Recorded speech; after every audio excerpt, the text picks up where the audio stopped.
தாளில் இசை பாடுவோம்.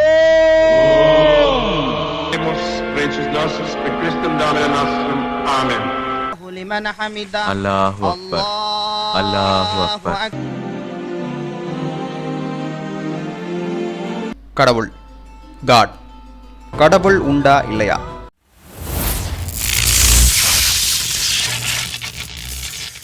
காணொலியை முழுசாக பாருங்கள். என்னுடைய மற்ற காணொலியை நீங்கள் பார்க்கலனாலும் பரவாயில்ல, இந்த வீடியோவை பாருங்கள், பார்த்துட்டு ஷேர் பண்ணுங்கள். வீடியோவுடைய ஆரம்பத்திலேயே நான் ஒரு விஷயம் சொல்லிடுறேன், நல்லா கேட்டுக்கோங்க.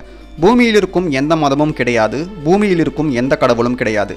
நாம் இந்த காணொலியில் முழுக்க முழுக்க பூமியை சார்ந்த எந்த கடவுள்களை பற்றியும் பார்க்க போகிறதில்ல, பேச போகிறதில்ல. ஏத்தியஸ் நிறைய பேருக்கு ரிச்சர்ட் டாக்கின்ஸை தெரிஞ்சிருக்கும். ஆனால் ரிச்சர்ட் டாக்கின்ஸ் எவ்வளவு பெரிய தற்கூறின்னு யாருக்குமே தெரிஞ்சிருக்காது. ரிச்சர்ட் டாக்கின்ஸ் கிட்ட ஒன்றுமே இல்லாததை எப்படி டிஃபைன் பண்ணுவீங்கன்னு கேட்குறாங்க. ஒன்றுமே இல்லாததை ஒன்றுமே இல்லைன்னு சொல்கிறதுக்கு பதிலாக என்னென்ன உருட்டிருக்காருன்னு பாருங்க. And can I just interrupt? It's an old question, a very old question. Thomas Aquinas in the 13th century was asking this same question. He said there must have been a time when no physical things existed, but something can't come from nothing. That was his view. It's just been repeated by us. Something can come from nothing, and that's what physicists are now telling us. It's a matter. You can quickly respond to that. You can dispute exactly what's meant by nothing, but whatever it is, it's very, very simple. And why is that funny? Well, I think it's a bit funny to be trying to define nothing.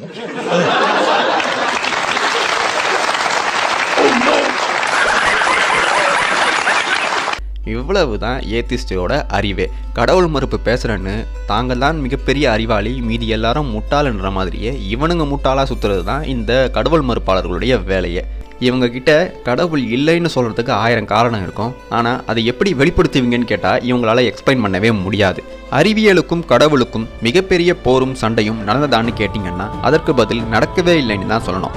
ஏன்னா இந்த YouTube விஞ்ஞானிகள் பேசும் நவீன அறிவியலை கண்டுபிடித்த நவீன அறிவியலின் தந்தையர்கள் எல்லாரும் கடவுள் நம்பிக்கை கொண்டவங்க தான். என்னைக்கு டார்வின் என்ற மாபெரும் கதாசிரியர் வந்தாரோ அப்ப ஆரம்பிச்சது இந்த அறிவியலுக்கும் கடவுளுக்குமான போர். அறிவியலுக்கான எல்லையை பற்றி கார்ல் பார்ப்பர் இப்படி சொல்றாரு: ஒரு சின்ன குழந்தை கேட்கும் கேள்விகளுக்கு கூட அறிவியலால் பதில் கூற முடியாது. எப்படியெல்லாம் உருவாச்சு, நாம எல்லாரும் எதுக்காக பூமியில இருக்கோம், நாம எந்த அர்த்தத்துக்காக எந்த நோக்கத்துக்காக வாழ்றோம், இது போன்ற கேள்விகளுக்கு அறிவியலால் பதில் சொல்லவே முடியாதுன்னு கார்ல் பார்ப்பர் சொல்றாரு. உண்மையாவே இந்த கேள்விகளுக்கு இன்னி வரைக்கும் அறிவியல் சார்ந்து பேசுற யாராலையுமே பதில் சொல்லவே முடியல.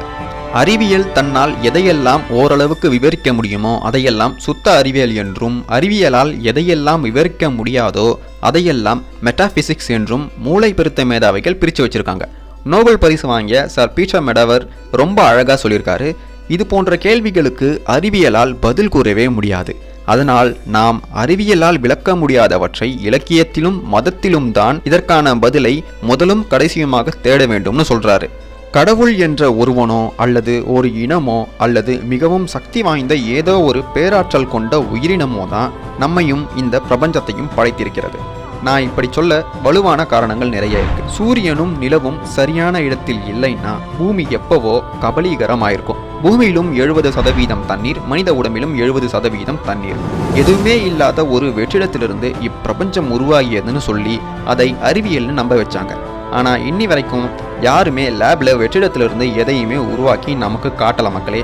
பரிணாம வளர்ச்சியின்படி தான் பூமியில் உயிர்கள் தோன்றியதுன்னு உருட்டுறாங்களே தவிர டிஎன்ஏ எவிடன்ஸ், பரிணாமம் என்ற பேச்சுக்கே இடமில்லைன்னு சொல்லி எவல்யூஷன் தியரியை குப்பையில் போட்டதை யாரும் பேச மாட்டாங்க. பெருவெடிப்பு அறிவியல் ரீதியாக பொய், பரிணாமம் அறிவியல் ரீதியாக பொய், இயற்கையாகவே அனைத்தும் தோன்றியது என்பதும் பொய். அப்படின்னா மனிதன், பூமி, பிரபஞ்சம்னு எல்லாமே சூப்பர் இன்டெலிஜென்ட் பீயிங்ஸ் உருவாக்கினாங்களா? அறிவியல் மெட்டீரியலிசத்தை மையப்படுத்தி இயங்குவது. மெட்டீரியலிசம்னா பெருசாக எதுவும் இல்லை மக்களே. ஃபிசிக்கலி எல்லாத்தையும் விளக்க முடியும்னு நம்பி பேசுறது தான் மெட்டீரியலிசம்.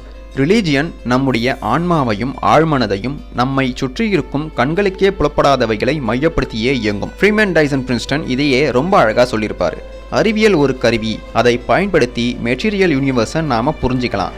மதம் இன்னொரு கருவி, இது அறிவியல் கணக்கிடும் மெட்டீரியல் யூனிவர்ஸையும் தாண்டி அறிவியலால் எட்டவே முடியாத ஸ்பிரிச்சுவல் யூனிவர்ஸை புரிஞ்சிக்க பயன்படும்னு சொல்றாரு. இதுல நாம பார்க்க வேண்டியது என்னன்னா, அறிவியலுக்கும் எல்லை உண்டு என்பதை நாம என்னைக்கும் மறக்கவே கூடாது. எந்நேரமும் கடவுளே கடவுளேன்னு சுத்துறவனால கூட கடவுள் பற்றிய கேள்விகளுக்கு தெளிவான பதில் சொல்ல முடியாது. ஆனா கடவுள் மறுப்பாளனா இருந்து கடவுள் நம்பிக்கையாளனா மாறிய எல்லாருமே கடவுள் பற்றிய புரிதலில் தெளிவா இருப்பாங்க. அப்படிப்பட்ட நிறைய பேர் இருக்காங்க. அதுல நாம ஒரு முக்கியமான ஆளை அடுத்த பாகத்துல பார்க்கலாம். வேர்ல்ட் ஃபேமஸ் ஸ்டீஃபன் ஹாக்கிங்ஸ் எல்லாருக்குமே தெரியும். அவர் ஒரு தூய ஏத்தியஸ்ட். ஸ்டீஃபன் ஹாக்கிங்ஸ் இளம் வயதிலேயே இறந்துடுவார்னு மருத்துவம் படித்த மருத்துவர்கள் சொல்லிட்டாங்க. ஆனா அவங்களுடைய கூற்றுக்கு நேரெதிரா பல ஆண்டுகள் ஹாக்கிங்ஸ் உயிரோட வாழ்ந்தாரு. இது எப்படி சாத்தியம்னு தன்னுடைய வாழ்நாளில் ஒரு தடவை கூட நினைக்காதவர் தான் இந்த ஸ்டீஃபன் ஹாக்கிங்ஸ். அப்படி நினைத்திருந்தால் ஏன் நாம இன்னும் உயிரோட இருக்கோம், எந்த நோக்கத்துக்காக நாம உயிரோட இருக்கோம்னு சிந்திச்சு ஒரு ஸ்பிரிச்சுவல் சயின்ஸ்குள்ள போயிருப்பாரு. ஆனா பாவம், அவருடைய மூளையால ஸ்பிரிச்சுவல் தளம் பற்றிய சிந்தனைகளையோ எண்ணத்தையோ சிந்திக்க கூட முடியல. கடைசி வரைக்கும் கத்துக்குட்டியாக தான் அவர் வாழ்ந்துட்டு போயிருக்காரு. உடனே யூடியூப் விஞ்ஞானிகள் அப்படியே கொந்தளிச்சிருவாங்க. ஸ்டீஃபன் ஹாக்கிங்ஸை பற்றியே இப்படி பேசிட்டியா, உனக்கு என்ன தெரியும், அவர் எவ்வளோ பெரிய அறிவாளி தெரியுமா அப்படின்னு பேசுவாங்க. முதல்ல நீங்கள் போய் அறிவியல் எங்கேருந்து வந்தது, அதனுடைய வரலாறு என்னன்னு தெரிஞ்சுட்டு அதுக்கப்புறம் வந்து கமெண்ட்ல கதருங்க, ஓகேவா? பிக் பேங் எப்படி உருவாகியதுன்னு இவர்கிட்ட கேட்டால் ஃப்ரம் நத்திங்லேருந்து உருவாகியதுன்னு சொல்லுவார். Plus minus multiply sign theta cos theta மேட்சர் இன்ஃபினிட்டி சிங்குலாரிட்டின்னு என்னென்னமோ சொல்லுவார். சரி, இதையே லேபில் உருவாக்கிய யாரையாவது காட்டுங்கன்னு கேட்டால் ஸ்டீஃபன் ஹாக்கிங்ஸ் மட்டும் இல்லை, எந்த நோபல் பரிசு வாங்கியவனாலையும் சொல்லவே முடியாது. இந்த மாடர்ன் விஞ்ஞானிகள் மனிதனுடைய கண்களுக்கு தெரிந்ததை வைத்து அனைத்தையுமே தெரிந்து கொண்டோம், நாம் தான் அறிவாளி என்ற தற்குறித்தனத்தில் திரியிறாங்க. ஆனால் கண்களுக்கு தெரியாத கோடிக்கணக்கான விஷயங்களை அறிவியலால் தொடக்கூட முடியாது. நவீன அறிவியலை தோற்றுவித்த பேக்கன், கலீலியோ, கெப்லா, நியூட்டன் போன்றவர்கள் கடவுளின் எண்ணத்தில் உதித்ததுதான் இந்த பிரபஞ்சம், இவை அனைத்திற்கும் சூப்பர் இன்டெலிஜென்ட் பீயிங்ஸ் தான் காரணமா இருக்கணும்னு சொன்னாங்க. ஆனால் இவர்களுடைய காலத்திற்கு பிறகு அறிவியல் கடவுள் என்ற ஒரு பகுதியவே ஒதுக்க ஆரம்பிச்சது. கடவுள்னு எவனா பேசினா அவன் முட்டாள், கடவுள்னு எவனா சொன்னா அவன் பழமைவாதி, அவனுக்கு அறிவியல் தெரியாதுன்னு முத்திரை குத்திட்டு வந்தாங்க. இன்னை வரைக்கும் முத்திரை குத்திட்டு தான் வராங்க. இதற்கு பின்னாடி மிகப்பெரிய அஜெண்டா இருக்கு மக்களே. இது யூடியூப்ல விஞ்ஞானம் பேசக்கூடிய தற்குறிகளுக்கு சத்தியமா தெரியவே தெரியாது. ஆல்ஃபிரட் நார்த் ஒயிட்ஹெட் என்ற அறிவியல் வரலாற்றாய்வாளரும் கணிதவியலாளருமான இவர் 3ஆம் நூற்றாண்டில் வாழ்ந்த ஆர்க்கிமெடிஸ் அளவிற்கு கூட 1500ஆம் ஆண்டுகளில் ஐரோப்பாவில் அறிவியல் பற்றிய அறிவானது அரிதாகவே இருந்தது. ஆனாலும் 1700ஆம் ஆண்டுகளில் நியூட்டனுடைய மாஸ்டர் பீஸ் புத்தகமான பிரின்சிபியா மேத்தமெட்டிக்கா புத்தகத்தில் இருந்த அறிவியலை பார்த்த ஒயிட்ஹெட் இது எப்படி 200 ஆண்டுகளில் சாத்தியம்னு கேட்கிறாரு. அதற்கு ஐசக் நியூட்டன், நவீன அறிவியலுக்கான அடிப்படையே பழங்காலத்தையே கடவுள் நம்பிக்கை என்ற பகுத்தறிவிலிருந்துதான் பிறந்தது, அதிலிருந்துதான் நானும் எடுத்து கையாண்டேன்னு சொல்றாரு. ஐசக் நியூட்டனுக்கு பழங்கால வரலாறோ பண்பாடோ தெரியாம இருந்திருக்கலாம். ஆனா நவீன அறிவியலுக்கு அடிக்கோலிட்டதே பழங்கால மக்களும் அவர்களின் இறை நம்பிக்கையும் தான் தெளிவா சொல்றாரு. ஆனா பகுத்தறிவு கோமாளிகள் எதுவுமே தெரியாம உருண்டுட்டு இருக்காங்க. Director of the human genome project Francis Collins, இந்த பிரபஞ்சம் ஏன் உருவானது, நாம் இறந்த பின் நம் ஆன்மா எங்கே செல்கிறது, இறப்பதற்கு முன்பு ஆன்மா எங்கு உள்ளது உடம்பில் என்ற கேள்விகளுக்கு கூட பதிலளிக்க முடியாமல் சக்தியற்ற நிலையில்தான் அறிவியல் இருக்குதுன்னு சொல்றாரு. இவர் சொன்ன இந்த ஸ்டேட்மெண்ட்டை உண்மையான நேர்மையான மக்களுக்காகவே அறிவியல் துறையில் வேலை பார்க்கும் பல விஞ்ஞானிகள் ஏற்றுக்கிறாங்க. ஆனால் சுயநலத்துக்காகவும் காசுக்காகவும் பதவி உயர்வுக்காகவும் ஒரு அஜெண்டாவுக்காகவும் வேலை செய்யும் தற்குறி விஞ்ஞானிகள் யாராலையும் இதை ஏற்றுக்கவே முடியல. சரி, இவங்களாவது பரவாயில்ல விஞ்ஞானிகள். ஆனால் இந்த யூடியூப்ல விஞ்ஞானம் பேசுகிற மண்டையில் முடியில்லாதவனுங்க, மண்டையில் மாட்டுச்சாணி உள்ளவனுங்க, பகுத்தறிவு கோமாளிங்க, இவங்க எல்லாரும் அடிப்படை அறிவியல் கூட தெரியாம உருள்றது தான் நமக்கு கிடைத்த மிகப்பெரிய சாபக்கேடே. இந்த பிரபஞ்சம் எப்படி உருவாகியதுன்னு அறிவியலாளர்கள் கிட்ட நாம கேட்டா அறிவியல் விதிகளுக்கு அப்பாற்பட்ட ஒரு வெற்றிடத்திலிருந்து உருவாகியதுதான் இப்பிரபஞ்சம்னு உருட்டுவாங்க. சரிடா, அந்த அறிவியல் விதிகளுக்கே அப்பாற்பட்ட அந்த வெற்றிடத்தை உருவாக்கியது யாருன்னு கேட்டா ஒருத்தராலும் பதில் சொல்லவே முடியாது, இன்க்ளூடிங் ஐன்ஸ்டைன் அண்ட் ஹாக்கிங்ஸ். எல்லாம் இயற்கையாக தோன்றியது, மனிதர்களான நமக்கு எந்த நோக்கமும் கிடையாது, உயிர்கள் அனைத்தும் இயற்கையாகவே தோன்றியதுன்னு இந்த விஞ்ஞானிகள் சொல்லும் உலகமாக பொய்களினுள் இருக்கும் உண்மைத்தன்மையை நாம் ஆராய்ந்தால் இவை அனைத்தையும் படைத்த சுப்பீரியர் பீயிங்ஸ் இருப்பதைத்தான் இவர்களுடைய கூற்று நமக்கு நிரூபிக்கும். 1964ஆம் ஆண்டு இயற்பியலில் நோபல் பரிசு வாங்கிய சார்ல்ஸ் டவுன்ஸ் என்பவர், என் பார்வையில் தோற்றம் பற்றிய கேள்விக்கு அறிவியலால் விடையளிக்கப்படாமலேதான் இருக்கும், அதனால் மதம் அல்லது மனோதத்துவ விளக்கங்களே தேவை, நான் கடவுள் என்ற கருத்தையும் கடவுள் இருப்பதையும் நம்புகிறேன்னு சொல்றாரு. நோபல் பரிசு வாங்கியவர் சொல்றாரு மக்களே, இவரும் அறிவியலாளர் தான், பலரும் மதிக்கும் நபர் தான் இவர். வெள்ளைக்காரன் கடவுள் இல்லைன்னு சொன்னா மட்டும் முட்டுத்தர யூடியூப் கோமாளிகள் இதே வெள்ளைக்காரர்களில் பலரும் கடவுள் உண்டுன்னு சொல்றாங்க. ஏன் இந்த யூடியூப் கோமாளிகள் இதுக்கு மட்டும் முட்டு தராம அழுறாங்க? அதுதான் எனக்கு இன்னி வரைக்குமே புரியல. இவங்க சொல்ற நவீன அறிவியல் எதையுமே இது வரைக்கும் நிரூபிக்கவே இல்லை. உயிரை உருவாக்க முடியும் இயற்கையாகவே அப்படின்றத இன்னி வரைக்கும் நிரூபிக்கவே இல்லை. அப்படி இருக்கும்போது இவங்க எப்படி கடவுள் இல்லை, ஒரு சுப்பீரியர் இன்டெலிஜென்ட் பீயிங்ஸ் இல்லைன்ற ஒரு முடிவுக்கு வராங்கன்னு எனக்கு தெரியவே இல்லை. கணிதவியலின் படி மனிதனால் பிரபஞ்சத்தை அளக்கவே முடியாது, இதுதான் மக்களே உண்மை. ஆனால் இதை அறிவியல் பேசுகிற நான் தான் அறிவாளின்னு சுற்றுற அறிவியலாளர்களால் ஏற்றுக்கவே முடியல. 1974ஆம் ஆண்டு கோடிக்கணக்கான பணத்தை செலவு செய்து M13 ஸ்டார் கிளஸ்டருக்கு ரேடியோ சிக்னல்ஸ் அனுப்புனாங்க. ஒளியின் வேகத்துக்கு இணையான வேகத்தில் பயணித்து அந்த ரேடியோ சிக்னல் M13 கிளஸ்டருக்கு போய் சேர 25,000 ஆண்டுகள் ஆகுமா. மறுபடியும் அதிலிருந்து ரிப்ளை வந்து பூமியை சேர இன்னொரு 25,000 வருடங்கள் ஆகுமா. யாருக்குமே பயன்படாத இது போன்ற கேவலமான திட்டத்தை பண்ணிட்டு நாங்கள் மிகப்பெரிய அறிவாளிகள் விஞ்ஞானிகள்னு சொல்கிற இந்த பைத்தியக்காரனுங்களால் ஸ்பிரிச்சுவல் வேர்ல்டு பற்றியோ கடவுள் பற்றியோ சிந்திக்க முடியுமா? நீங்களே யோசிச்சு பாருங்கள். கடவுள் இல்லைன்னு சொல்கிற எந்த அறிவியல் அரை வேக்காடுகளாலும் உயிர்கள் எப்படி தோன்றியதுன்னு கேட்டால் நிரூபிக்கப்படாத டார்வின் தியரியை சொல்லுவாங்களே தவிர வேற எதுவும் சொல்ல தெரியாது. How we came to exist on it. And I fear I have to disagree with you. Darwinism does not explain life. Evidence is all important. I mean, Einstein's predictions fit in with observed fact and with a whole body of theory. Whereas we only need to use the word faith when there isn't any evidence. I presume you've got faith in your wife. Is there any evidence for that? Yes, which you base it? Yes, plenty of evidence.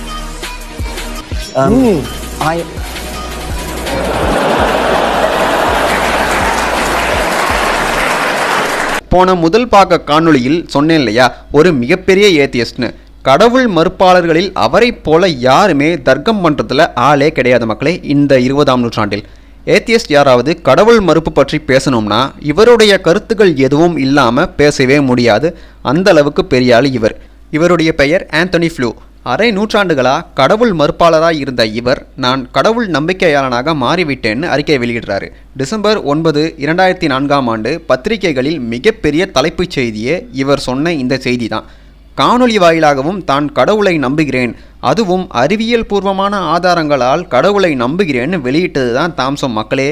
அவ்வளவுதான், ஒட்டுமொத்த atheist கும்பலும் இவரை கடிக்க ஆரம்பிச்சிட்டாங்க. Flew turns to various discoveries of science to prove his point. What I think that the DNA material has done has shown by its almost unbelievable complexity of the arrangements which lead to produce this being, that intelligence must have been involved. இந்த கடவுள் மறுப்பாளர்கள் ஒரு விஷயத்தை மறந்துடுறாங்க. Modern scientist நிறைய பேர் பூமியில் உள்ள எந்த மதத்தையோ கடவுளையோ நம்பலையே தவிர மாறாக superior mind and superior being இருப்பதை அவங்க முழுமையாக நம்புகிறாங்க. இந்த தகவலை காணொளி முழுவதாக பார்க்காமலேயே காமெண்ட் பண்ண ஓடி வரும் தற்குறிகள் தயவு செய்து தெரிஞ்சுக்கோங்க. ஆந்தனி ஃப்ளூ சொல்கிறாரு, நான் மிக விரைவாக கடவுள் இல்லை என்ற கருத்தை கடவுள் மறுப்பாளனாக இருக்கும்போது எழுதிவிட்டேன். பின்னாட்களில்தான் தெரிகிறது அது முற்றிலும் தவறென்று. சில தமிழ்நாட்டு அதிமேதாவிகளுக்கு இவருக்கு நடந்த மனமாற்றமோ உண்மையை தேட வேண்டும் என்ற எண்ணமோ சுத்தமாக ஏற்படாது. காரணம், அதற்கு மூளை வேண்டும். இவர்களுக்கு அது சுத்தமாக கிடையாது. ஆந்தனி ஃப்ளூ சொல்கிறாரு, தான் கடவுள் இருப்பதை நம்ப முக்கிய காரணமாக இருந்தது டிஎன்ஏ. டிஎன்ஏவை பற்றி ஆராய்ந்து பார்த்த பிறகு அதனுள் எப்படி இப்பேற்பட்ட சிக்கலான மற்றும் துல்லியமான தகவல்கள் உண்டாக்கப்பட்டிருக்கும் என்ற கேள்வி கடவுள் உண்டென நிரூபிக்கிறது. மேலும் முதல் உயிருள்ள பொருள் இறந்த பொருளிலிருந்து வந்து பின்னர் சிக்கலான பல்வேறு உயிர்களாக மாறியதென நான் ஏற்றுக்கொள்ள வற்புறுத்தப்பட்டேன்னு சொல்கிறாரு. இன்டெலிஜென்ட் டிசைன் பற்றி பேசுகிற எல்லாரும் கடவுள் பற்றி பேசுகிறாங்க. கடவுள் என்ற ஒன்றை நிரூபிக்க இவங்க அறிவியல் அல்லாதவற்றை பொய்யா பரப்புகிறாங்கன்னு பரிணாம கோட்பாட்டு தற்குறிகள் பல காலமாக உருண்டுட்டு வராங்க. இதில் வேடிக்கையான உண்மை என்னன்னா, பரிணாமத்தை நிரூபிக்க பல உண்மைகள் ஆதாரங்கள் இருப்பதாக பேசும் அனைவரை விடவும் இன்டெலிஜென்ட் டிசைன் பற்றி பேசுகிறவங்க தான் அறிவியல் பூர்வமாகவும் தர்க்க ரீதியாகவும் ஆதாரபூர்வமாகவும் தெளிவாக இருக்காங்க. ஆனால் பரிணாமத்தை பற்றி பேசுகிறவங்க இந்த ஆதாரம் இருக்குது அந்த ஆதாரம் இருக்குன்னு பொய்யான ஒன்றை உருவாக்கி தான் பேசிகிட்டு இருக்காங்க இன்றைக்கி வரைக்கும். மாடர்ன் சயின்ஸ் மற்றும் இந்த மாடர்ன் சயின்ஸ் இல்லைன்னா நான் கருவில் கூட உருவாகி இருக்க மாட்டேன்னு உருளும் அதிமேதாவிகளை பொறுத்தவரையில் கடவுளை கண்ணால் பார்த்தா தான் நம்புவேன்னு இன்னை வரைக்கும் கேனத்தனமாக அழுதுட்டு இருக்காங்க. அந்த கேள்வியை ஒரு மிகப்பெரிய பகுத்தறிவுவாதி கேள்வினே நினச்சிட்டு சுற்றிட்டு இருக்காங்க பல பேர். ஆனால் குரங்கிலிருந்து தான் மனிதன் உண்டானான்னு யாருமே கண்ணால் பார்க்காத ஒரு கேவலமான முட்டாள்தனமான விஷயத்தை அறிவாளித்தனம்னு நினச்சி குருட்டுத்தனமாக நம்பிட்டு திரிகிறது தான் இந்த நவீன அறிவியல் கோமாளிகளின் புத்தியே. ஆந்தனி ஃப்ளூ அறிவியலால் கடவுள் பற்றி பேசக்கூட முடியாது, கடவுளை பரிசோதனைகளாலும் சமன்பாடுகளாலும் கண்டடைய முடியாது, மாறாக இப்பிரபஞ்சம் இவ்வுலகம் இந்த இயற்கையின் கட்டமைப்பை நாம் உணர்ந்து கொள்வதன் மூலமே கடவுளை நாம் நெருங்க முடியும்னு அழகா சொல்றாரு. குவாண்டம் தியரியின் தர்மகர்த்தாக்களில் ஒருவரான எர்வின் ஷ்ரோடிங்கர், என்னை சுற்றி அறிவியல் படம் பிடித்த இந்த உலகம் குறைபாடுகளோடு உள்ளது, நிறைய உண்மை தகவல்களை தருகிறது, அனைத்தையும் ஒரு சீரான வரிசையில் வைக்கிறது, ஆனால் இதயத்திற்கு நெருக்கமாக உள்ள பல உண்மைகளை பற்றி பேச முடியாமல் மௌனம் காக்கிறது. அறிவியலுக்கு எது அழகு, எது அசிங்கம், எது நல்லது, எது கெட்டது, எது எல்லையற்ற நித்திய கடவுள்தன்மை கொண்டது என்பதை பற்றியெல்லாம் ஒரு கூந்தலும் தெரியாது. அறிவியலை பொதுவாக நாத்திகம் சார்ந்ததென்றும் முத்திரை குத்தப்பட்டுள்ளது. அறிவியல் படம் பிடித்த இவ்வுலகம் அழகில்லாமல் இருந்தால் துக்கம் மட்டுமே இருக்கும். இது மனிதனின் அடிப்படை உன்னதமான எண்ணங்கள் கூட இல்லாத உலகமாகி போகும் இந்த அறிவியல் உலகம் என்று சொல்றாரு. இவர் சொன்ன இந்த அழகான வரிகளை இன்னும் புரியும்படி சொல்றேன்.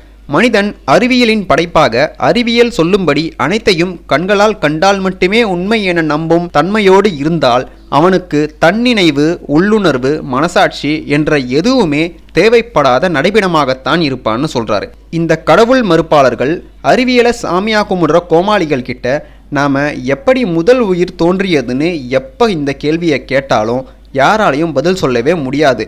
அப்புறம் எதுக்கு இவங்க சயின்ஸ் எல்லாத்துக்கும் பதில் சொல்லிடுச்சு, எல்லாத்தையும் கண்டுபிடிச்சிடுச்சுன்னு அடிப்படை அறிவியல் கூட தெரியாமல் காமெண்ட்ஸில் வந்து அழுதுட்டு இருக்காங்கன்னு சத்தியமாக எனக்கு தெரியல. ஆந்தனி ஃப்ளூ 2 இடத்தில் கடவுள் இருப்பதை அறிவியல் நிரூபிப்பதாக சொல்கிறாரு. 1. இயற்கை விதிகளின் தோற்றம் மற்றும் இந்த இயற்கை எப்படி சீரான வேலைகளை செய்கிறது என்பதிலும். 2. உயிரின் தோற்றம் மற்றும் இனப்பெருக்கம். இவை இரண்டையுமே அறிவியலால் உருவாக்கவே முடியாது. இந்த 2 முக்கியமான நிலைகளில் கடவுளின் கைவண்ணம் இருப்பதாக சொல்கிறார் ஆந்தனி ஃப்ளூ. மேலும் பரிணாம கோட்பாட்டு ரசிகர்கள் சொல்வது போல இயற்கையாகவே அனைத்தும் உருவாகி இருக்குமானால் அந்த இயற்கைக்கு கணிதம் தெரியுமா? ஏனென்றால் பிரபஞ்சம் முழுவதும் கணிதத்தால் வடிவமைக்கப்பட்டுள்ளது. அப்படியானால் கணிதம் என்பதை தெரிந்த ஒரு மூளை வேண்டும். அந்த மூளைக்கு சொந்தக்காரர் கடவுளாக இருக்க வேண்டும். இயற்கைக்கு கணிதம் தெரியாதுன்னு ஏத்திஸ்டுகளை செருப்பாலேயே அடித்த மாதிரி சொல்கிறாரு. பால் டேவிஸ் என்ற அறிவியலாளர் ரொம்ப எளிமையாகவும் அழகாகவும் இயற்பியல் விதிகள் என்று நாம் பெயரிடுவதும் கருதுவதும் கேவலமான முட்டாள்தனம். நம்முடைய விதிகள் இயற்கையின் விதிகள் அல்ல என்று விஞ்ஞானிகளுடைய தற்குறித்தனத்தை செருப்பாலேயே அடிச்சிருக்காரு. இவர் என்ன சொல்ல வரார்னா, இயற்கைக்குன்னு தனி விதிகள் உண்டு, அவை நாம் சொல்லும் விதிகள் அல்லன்னு சொல்றாரு. இயற்கை விதிகளின் அடிப்படை நிகழ்வுகளை கண்களால் பார்த்ததும் அவை ஏற்படவில்லை. அவை பல படிப்படியான பரிசோதனைகளாலும் கணிதவியலாலும் தான் வந்தது. இந்த இயற்கை விதிகள் ஏற்கனவே பிரபஞ்சத்தில் ஒளிந்து கிடக்கும் விதிகள். இவற்றை அறிவியலாளர்கள் ஊடுருவி கண்டுபிடித்தார்களே தவிர புதியதாய் எதையுமே இவர்கள் உருவாக்கவில்லைன்னு அழகா சொல்றாரு. ஒரு அறிவியலாளரா சரியான கருத்தை சொல்லியிருக்காரு. இந்த நவீன அறிவியல் பழங்கால மக்களிடமிருந்து திருடிய பலவற்றை இவங்களே கண்டுபிடிச்சிட்டதாகவும் இவங்க தான் இதை முதல் முறையாக இதை உலகத்திற்கு வெளிக்கொண்டு வந்ததாகவும் பல பொய்களால் கட்டமைக்கப்பட்டது தான் இந்த நவீன அறிவியல். இதை யார் எதிர்த்தாலும் எதிர்கேள்வி கேட்டாலும் அவங்கள முட்டாள்னு சொல்லிட்டு இவங்க நோபல் பரிசு வாங்குறதா இவங்க வேலையே. ஆந்தனி ஃப்ளூ கிட்ட இருந்து எல்லா யூடியூப் அரைவேக்காடுகளும் கற்றுக்க வேண்டிய விஷயம் என்னன்னா, அறிவியலாளர்கள் தங்களை அறிவியல் மெய்யாகவே எங்கு அழைத்துச் செல்கிறதோ அங்கு செல்ல வேண்டுமே தவிர அறிவியலின் பெயரில் உண்மைக்கும் முட்டுக்கட்டை போடுவது அறிவியலுக்கும் உதவாது, மக்களுக்கும் உதவாதுன்னு யார் சொல்றது? ஆந்தனி ஃப்ளூ சொல்றாரு. அறிவியலாளர்களை பொறுத்தவரை எல்லாமே பிசிக்கல் மேட்டர். ஆந்தனி ஃப்ளூ சொல்றாரு, not everything is physical matter. இவற்றை மனதில் வைத்துக்கொண்டு அறிவியல் பூர்வமாகவும் பகுத்தறிவாகவும் கேள்வி எழுப்ப வேண்டும். அப்படிப்பட்ட கேள்விகளுக்கு பதில் கூற வேண்டுமே தவிர அறிவியல் பெயரை சொல்லி அக்கேள்விகளை புறந்தள்ளக்கூடாது. இப்படிக்கு கடவுள் மறுப்பாளனாக இருந்து கடவுள் நம்பிக்கையாளனாக மாறிய ஆந்தனி ஃப்ளூ. அறிவியலே பதில் கூற முடியாத ஆயிரம் விடயங்கள் உண்டு. அறிவியலே அனைத்திற்கும் பதில் கூறும் என்ற தற்குறித்தனத்திலிருந்து விலகியிருப்பதே நன்று.